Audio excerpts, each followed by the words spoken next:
വരുമാന മാർഗമില്ല എന്നുള്ളതാണ് നിങ്ങളുടെ പ്രധാന വിഷമം. +2, ഡിഗ്രി, PG എത്ര പഠിച്ചു, എന്നിട്ട് നിങ്ങൾക്കൊരു ജോലി ലഭിച്ചില്ലേ? എങ്കിൽ വിഷമിക്കേണ്ട. നിങ്ങൾ തൊഴിലധിഷ്ഠിതമായൊരു കോഴ്സിൽ എത്തിപ്പെട്ടിട്ടില്ല എന്നുള്ളതാണ് ഇതിൽ പ്രധാന വിഷയം.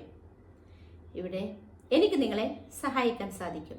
ഞാൻ ഹസീന ആര്യാട്, മോണ്ടിസോറി ട്രെയിനർ, കസാടി ബാമ്പിനി, പെരിന്തൽമണ്ണ. കഴിഞ്ഞ 8 വർഷത്തോളം കാലമായി പെരിന്തൽമണ്ണയിൽ പ്രവർത്തിച്ചു വരുന്ന കസാടി ബാമ്പിനി മോണ്ടിസോറി ട്രെയിനിങ് ഇൻസ്റ്റിറ്റ്യൂട്ടിൽ നിന്നും 500-ൽ പരം വിദ്യാർത്ഥികൾ ഇവിടെ സ്വദേശത്തും വിദേശത്തും ജോലി ചെയ്തു വരുന്നു. ഇതിൽ UK അടക്കമുള്ള ഇന്റർനാഷണൽ സ്കൂളുകളിൽ ഉയർന്ന ശമ്പളത്തിൽ ജോലി ചെയ്തു വരുന്നു എന്നുള്ളത് കസാടി ബാമ്പിനിക്ക് അഭിമാനകരമായ നേട്ടങ്ങളിൽ ഒന്നാണ്. മലപ്പുറം ജില്ലയിലെ പെരിന്തൽമണ്ണയിൽ 2016 മുതൽ പ്രവർത്തനം ആരംഭിക്കുന്ന കസാടി ബാമ്പിനി മോണ്ടിസോറി ട്രെയിനിങ് ഇൻസ്റ്റിറ്റ്യൂട്ടിൽ സുസജ്ജമായ ലാബ് സൗകര്യവും ഒരുക്കിയിട്ടുണ്ട്. 60,000 രൂപ മുതൽ 1 ലക്ഷം രൂപ വരെ ഫീസ് ഈടാക്കാവുന്ന ഈ കോഴ്സിന് ഇപ്പോൾ ജോയിൻ ചെയ്യുന്നവർക്ക് ഓഫർ പ്രൈസിൽ ലഭ്യമാക്കുന്നതാണ്. കൂടുതൽ വിവരങ്ങൾക്ക് താഴെ കാണുന്ന നമ്പറിൽ ബന്ധപ്പെടുക.